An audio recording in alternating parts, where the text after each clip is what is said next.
Brains or hearts? Data versus creativity in the battle for player loyalty.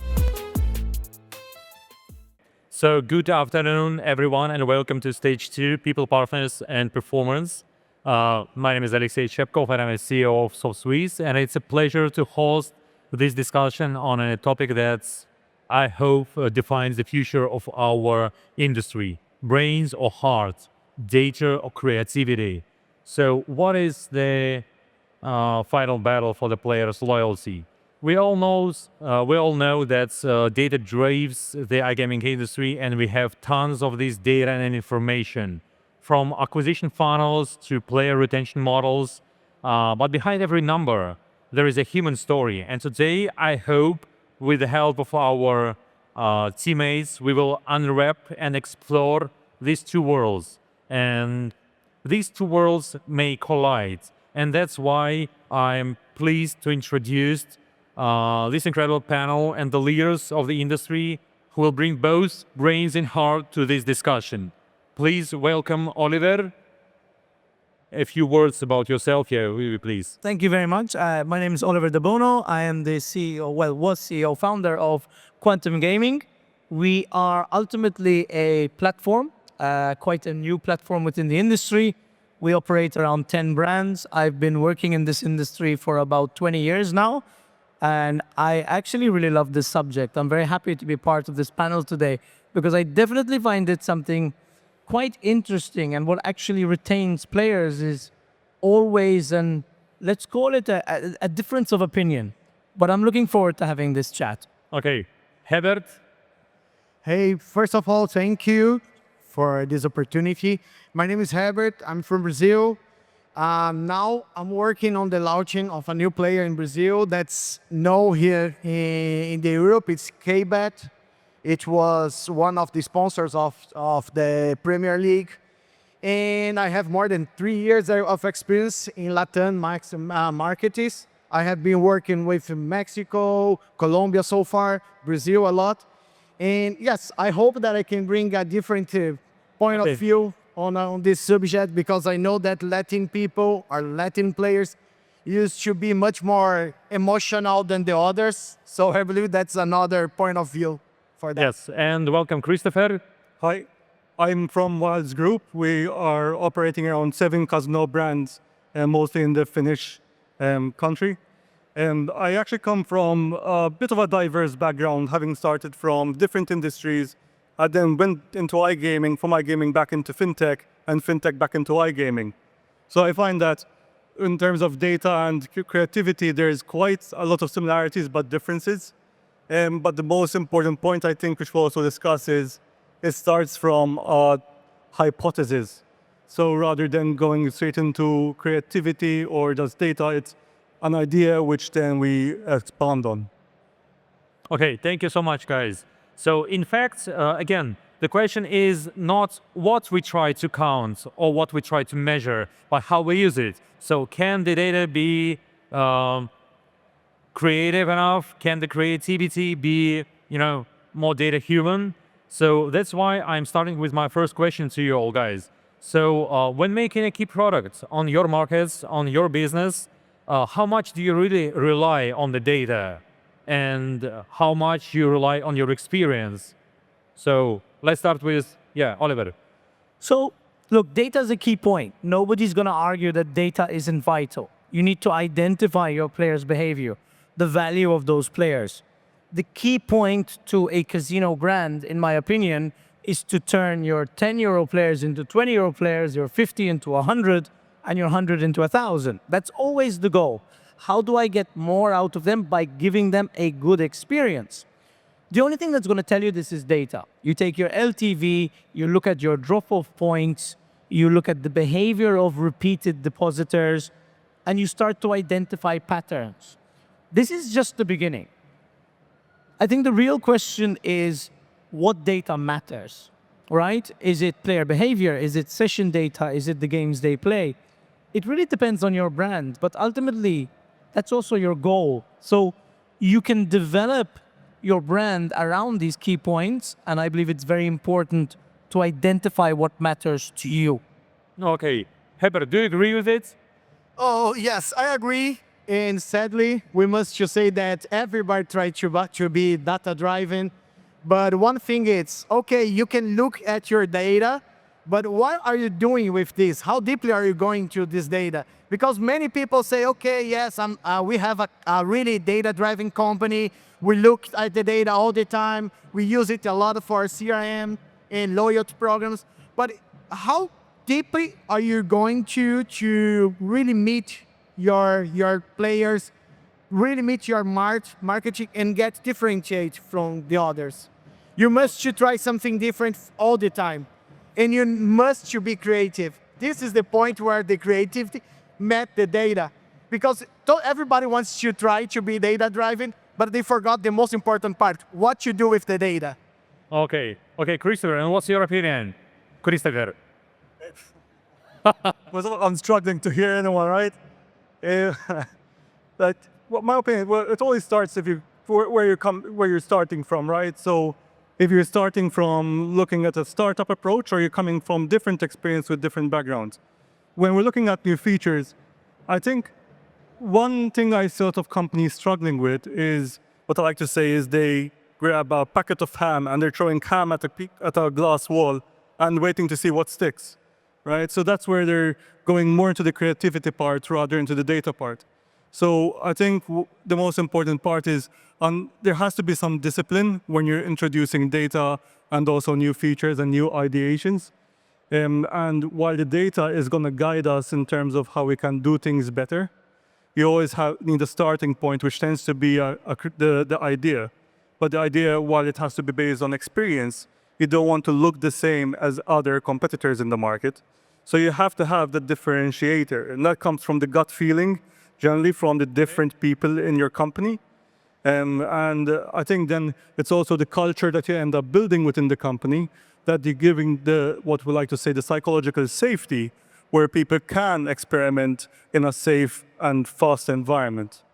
Okay, guys. You know, one point, in my 4 years of market, I have just met one person that was a data engineer, and he used to do this, to try to find the ways to use the right data and try to bring the other aspects for that, psychological things and all the other aspects. It's really hard to find someone to help us on that. Yeah, what I find that helped me a lot in the industry is I've worked with startups. I've also worked with quite some large companies. And I've also done a technical role and a product role. And that helped me understand more from the commercial perspective, while also understanding the technical underlying values that we have to bring, right? So while a lot of companies look at tech as a commodity, I had to learn how to bring that to tech becomes a value within the company.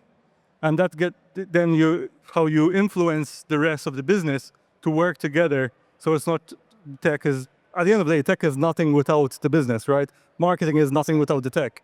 Exactly. Okay, guys, it looks like that we all agree that data is solid. Data-driven approach is something that really helps the business to rely on the numbers and to predict the numbers.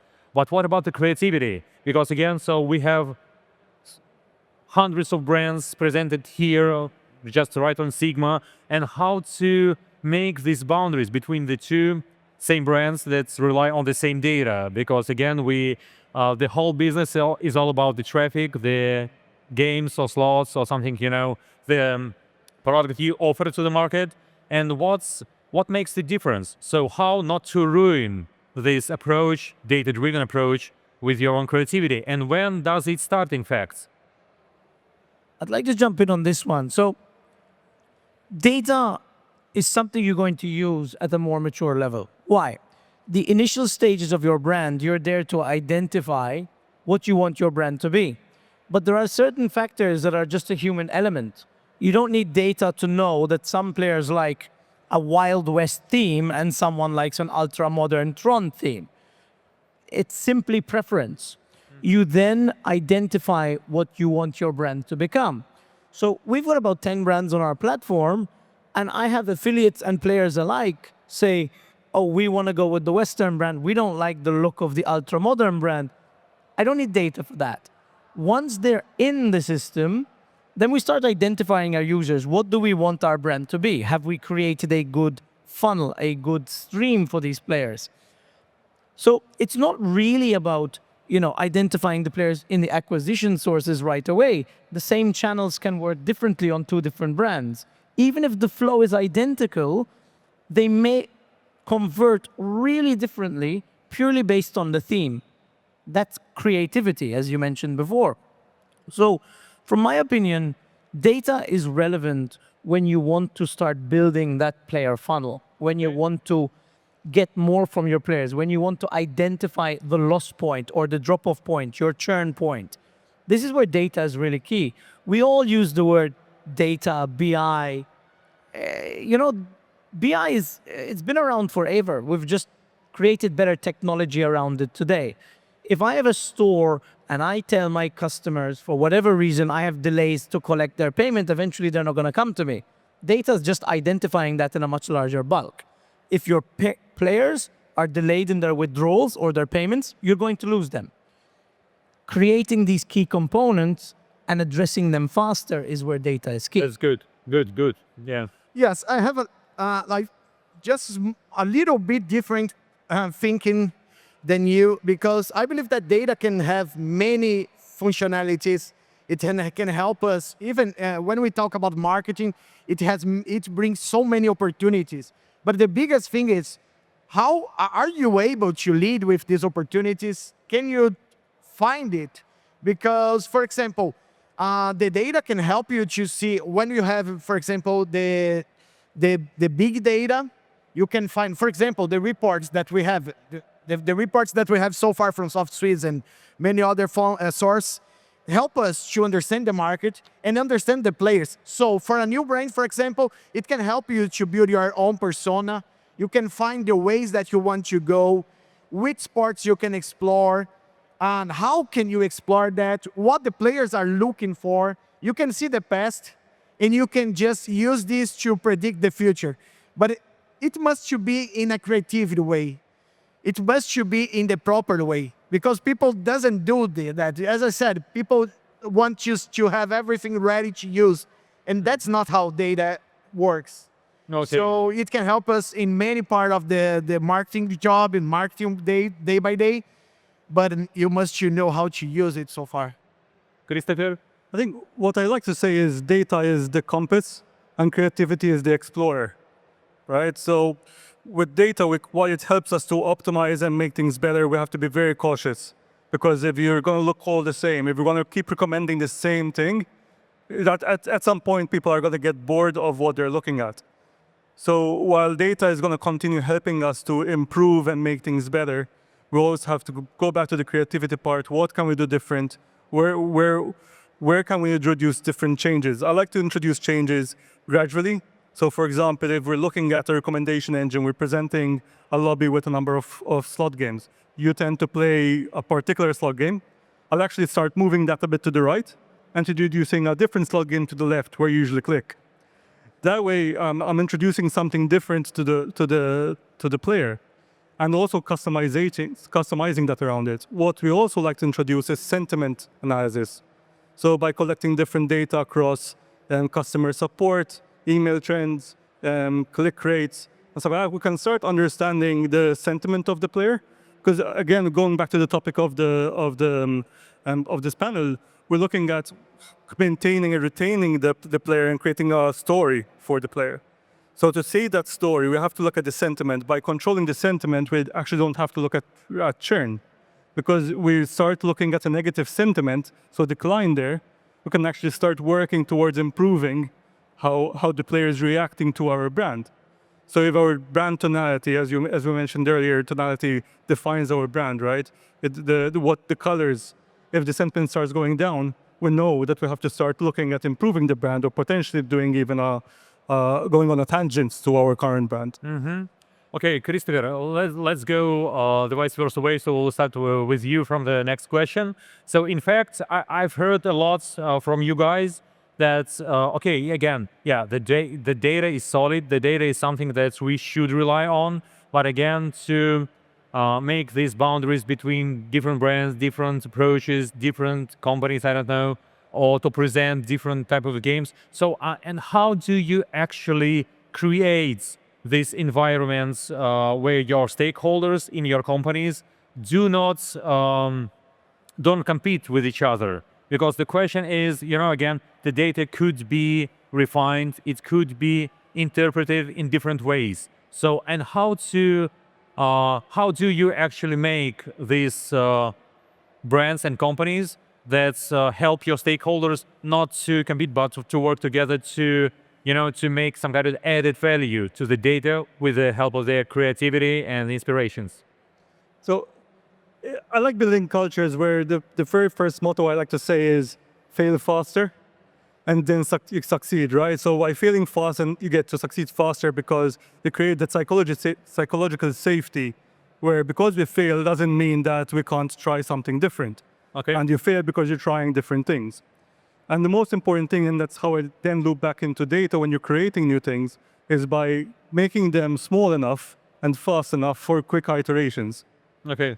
And by instilling that culture within the team, it's not about that a tech person or someone from marketing has to come with the idea. Then we create also cross-functional elements, right? So we also have like what we call product experience sessions, where even, let's say, someone from HR, someone from finance can actually contribute ideas, and we actually experiment on them. So it's collecting and ideating between members of the company, creating that psychological safety that we have the ability to try something even if we fail, because one of them will actually succeed, and data helps us to make sure that we succeed with the right thing. Okay, thank you. Herbert?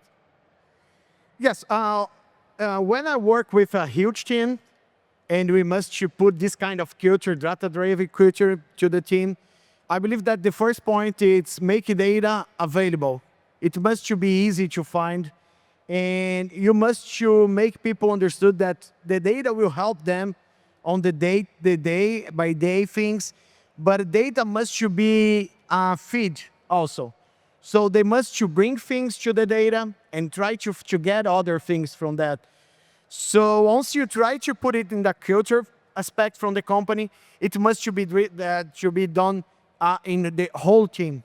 It can't be just for market, or it can't be just for the finance. Everybody must feed the data and find the right way to use it. So I believe it's a cultural thing. Okay. Just to comment on this one, I agree with both points. And I think for us, or what I believe from my 20 years in this industry, the first question is, what data matters? What am I identifying? Is it session data? Is it my churn? Is it my drop-off rate? Is it basically click-through on premium games? You can choose a lot. Ultimately, what matters to a casino? TTB, time to bet. So you can always look at a multitude of different data sets. But players behave differently. Some players come in, they'll spend a fixed 10 minutes in their lunch break. They want to bet a certain amount, high spins. Session data doesn't apply here. So how do we identify what matters? You first have to identify who you're looking at. So you're always going to have a difference of opinion. You're always going to have, we are after these players. The most ironic thing that took me about 10 years to learn in the industry, your best players are not your young businessmen, or, I don't know, I'm just giving a certain example. It's an age group between 50 and 65 who return every single week with a fixed budget of 20 or 50 euros. Those are your most loyal players. Those are the players you're trying to retain. Unfortunately, gimmicks don't always work on those players. Consistency, game availability, time to bet. So why am I saying this? You can take a lot from a casino. We have 400 data points. I probably look at 3 of them. I'm sure the next generation will have a lot more to identify. But going to answer your question, I think the first question is, what data matters? Oh, but when we talk about the AI now coming to the market, so it's much easier. We can use all the 400 data points at the same time to build something different. Oh, I 100% agree. AI has changed the game. We pull that data. It used to take us, well, I'm sure you've all been through it, an old CSV file, upload it, identify the characteristics. Today you have the information like that. But is it all relevant? I'm still not sure. I still go back to the main key components. we have a data rebel here. Okay. It's about debate. And let's move to the final question. I suppose 1 minute per person, just to wrap it up.